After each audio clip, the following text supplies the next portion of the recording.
দেশের বাড়ি এইটুক মাছের দাম হলো 600 টাকা। 600 টাকা। তুই হাসিস কে? 500 টাকার কচকচা নোটখান বাইর করে দিছি, লগে 200 টাকা দিছি, ঠিক আছে? 600 টাকা। ভিডিও করো তুমি খারাপ খারাপ। হ্যাঁ, তো 600 টাকার মাছ কিনে পাবলিকের দেওয়ার লাগবে না?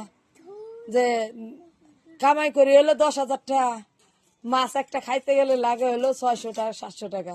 তাহলে আমাদের মতন মধ্যবিত্ত পরিবারকে মাছ খাওয়া সম্ভব? হ্যাঁ, মাছ খাওয়া সম্ভব?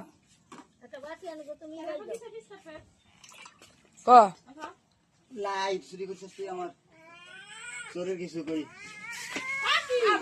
জামাই আইছে শ্বশুরের হাতে চোর মোর কয়া, শ্বশুর চিৎকে পড়ে গেল। এলো পরিবেশ আমাকে বাড়ির, দেখেন এলো পরিবেশ।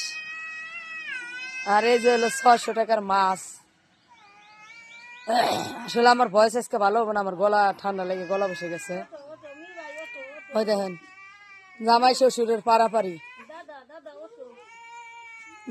জামাই শ্বশুর পারাপারি করে দিন ভরেই, আর টাপাটাপি করে। মাছ আনলি চুরি করে নিয়ে যাবো আমি এখনই, সব মাছ নিয়ে যাবো আমি, নিয়ে যাবো আমি এখনই, নেবো নেবো নেবো। এটা মনে হয় বরিশালে ইলিশ না?